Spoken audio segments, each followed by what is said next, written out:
Welcome to an introduction to vehicles and vehicle training. We're going to break this down into a couple different sections. A section on trialing on vehicles, vehicle searches. One section on vehicle training, and one section on vehicle handling. They might come in different orders, but the basic idea is to look at the element as a whole in its three different facets. So if we look at vehicle searches to begin with, so that we can have an idea of what it is we need to train for, the first thing we'll notice is that not every organization has a vehicle element. NACSW, UKC, USCSS all have vehicle elements. AKC does not. It's also worth noting that the vehicle search is going to be multiple vehicles when you get to it. At NW1 and NACSW, you've got 3 vehicles, and then as you get up the levels, it increases how many vehicles could be in the search. That's not the only way to increase difficulty. You can increase difficulty by not just quantity, but the arrangement of the vehicles, the kind of surface the vehicles are on, the weather conditions of the day, although that's usually beyond the control of the CO. If it's raining, obviously that's going to be different than if it's quiet, and if it's on grass, it's going to be different than it's on cement. You can even have vehicle searches inside of buildings, and those can be easier or harder. A lot of people anticipate that vehicles will be an on-leash only search, but that's not true. I've done plenty of vehicle searches off-leash. If they're safe and fenced in or indoors, you can often do them off-leash, which is very fun. The arrangements of the vehicles come in a lot different. The 2 basic ones are side-by-side, like in the parking lot, or escort style, where they're in a straight line. You can have any combination thereof where they're staggered. You can have completely different arrangements where they're in triangles, far apart, close together. All of those arrangements leave you with a lot of choices for how to prepare for that trial and training. And you should keep that in mind. And for me, that's why the basic unit of vehicles is one vehicle. And when we do a lot of our training, it's going to be on one vehicle, and we talk about linking those vehicles together later.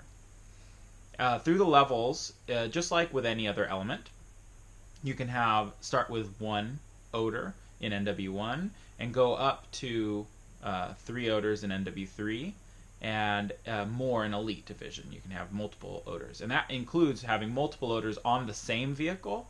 And it's also important to note that while blank vehicle searches aren't an option at NW3, the blank search can only be in interiors, that even at the NW1 level, there's odor on 1 car. That means that leaves 2 vehicles that are going to be potentially searched that are blank. So building up some blank stamina with your dog is advantageous at every level. And we'll talk a little bit about how to do that. So with all the potential challenges, and I should say also that there could be inaccessible hides, there could be, there won't be intentional distractions, but because of the nature of vehicles, we don't know who hit a squirrel on the way to the trial or not. Because of that, there aren't intentional distractions, but vehicles can be very distracting. So, keeping all of those things in mind, you have to set up now a training plan for how you're going to train that. Vehicles are considered and statistically are the easiest element. They're the most likely for people to pass, and they're fun because we just talked about all the possible variation there could be in a vehicle search, but that doesn't that variation also exists in every other search. But with vehicles, at least it's on a vehicle. So for that reason, it's kind of straightforward, and it's also free. So it's like halfway between a container search and an exterior search. Okay, let's move on to training vehicles. When you're training vehicles, there's a couple things that, in my opinion, should be done differently. One is that start from the get-go asking for detailed pattern searches. I ask for detailed pattern searches from my dogs starting in the food stage. So even though you can train vehicles in the food stage, and that's a great idea. In fact, we just did a vehicle search with our food stage dogs recently, just because it worked out that way.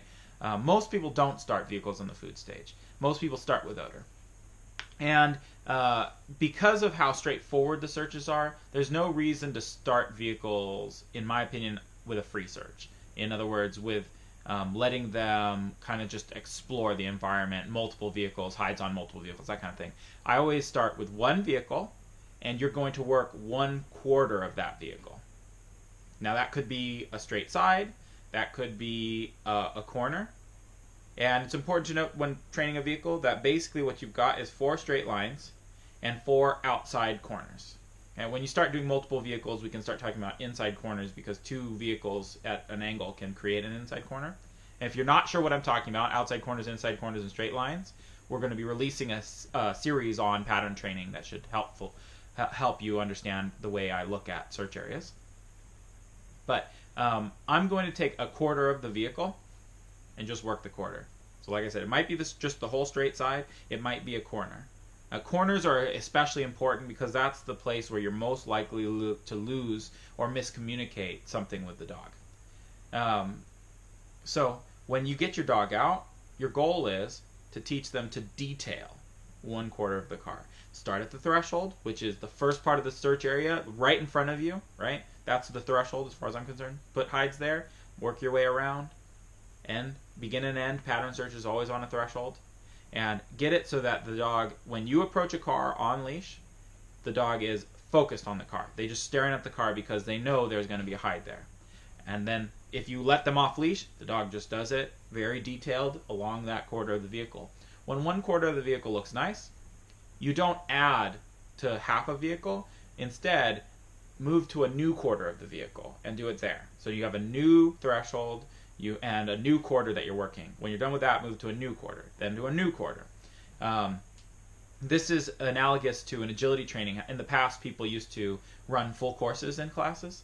What you found was the dogs were slow and made errors. And those errors didn't get interrupted enough. If a dog misses a jump, people would often just circle around and take the jump again, which doesn't actually tell the dog that they did anything wrong. Sometimes the dogs just think they are doing it. And it's not a good idea to constantly be telling the dog they're doing it wrong. So instead, trainers today in agility work on sequences. 2 or 3 obstacles. Do it, and then do a new sequence. Then do a new sequence. And what happens when you finally do a full course is you just connect multiple sequences together, and you have a dog that runs fast and runs clean. I take the same approach to nosework training. So with vehicle searches, we do sequences. Just this corner. Okay, now just this side. Now just this corner. Now just this corner. And when all of those sequences are trained well, one day you'll do the whole vehicle and it'll be perfect. It'll be fast and it'll be clean. More important that it's clean in nosework than fast. The next thing is there's a lot of refinement to do, but the most important thing is generalization first. So you've done one vehicle, all 4 corners, find another vehicle. If you've got 2 or 3 vehicles at home, more power to you. Otherwise, you're going to have to borrow friends' cars, which is a great opportunity to teach other people about how great nosework is. Borrow cars, find cars, do as much as you can. At the very least, take your car to 20 new locations and do it. And the goal of the first part of vehicle training is to get a dog so that you can take them to a car, let the dog off leash, and the dog, with a blank vehicle, no odor on it, goes and searches the entire vehicle in a pattern all the way around it. That should take you about a month to 3 months to refine perfectly. After you do that, then we start looking at multiple vehicles, ideally. In reality, what happens is we skip to multiple vehicles very quickly because in trial, there are multiple vehicles, and people need to have seen that. And as we go through this whole curriculum, we'll talk about how to string multiple vehicles together. And again, one basic way to do it is to sequence them. So you've got 3 vehicles, you do 1 vehicle, 2 vehicles, and 3 vehicles. That's the simplest way to do it because you're not adding any new skills than what you've already learned. All you're doing is having to train stamina. So in the case that it's at the last part of the last car that you search, the dog has enough stamina to search 3 vehicles with no reward until they finally find it. The other way to do it is to treat, especially if the vehicles are close together, is to treat them as one big vehicle. Now that means if I've got 3 vehicles side by side, let's say, I would treat it as one big vehicle and then work the channels. Now, that's the patterning side of vehicles. There is some amount of problem solving to be done on vehicle searches. The hardest hide in vehicles, there's really only one hard hide, is when you've got a hide on one side of the vehicle that's blowing through, and the dog has to learn how to take you to the other side. This has to be done totally as a free search mentality. So while you're, at the same time that you're doing sequencing of small parts of the vehicle, just a quarter, you're also putting hides on the other side of the vehicle, letting the wind blow it through, and letting the dog problem solve. So you do need to do both, but I emphasize the pattern first. And don't forget, you can set these problem solving hides in other elements. You can set them on exteriors where they're blowing through a large object the dog has to go around. And you should be doing that stuff. And if you've done that stuff a lot, then the dog should automatically be able to do that on vehicles. But it's still worth practicing a few times, especially considering you're probably going to do your vehicle search on leash. And that means you have to learn how to, how to be flexible with the leash so that the dog can get around the car and you don't block them in. And two, that you can train the dog to be resilient to leash pressure, so when they feel it, they pull through it. That basically covers the training, the basic training of vehicles. As I release more videos, we'll talk about multiple vehicle searches, more in depth, how to handle different arrangements. But your first goal should be to do one perfect vehicle off leash and blank, and be able to do that same vehicle on leash. Actually, that's harder to do it on leash because you're going to get in their way. Lastly, handling of a vehicle. The handling of a vehicle is a standard outside corner and straight line. So if you haven't seen our basic handling videos, check those out. And if they're not up yet, it's because I haven't released them yet. But the straight line, basically what you want is the dog ahead of you, you behind at a 45-degree angle. And you should be looking not at the dog, but ahead of the dog. Where are you going next?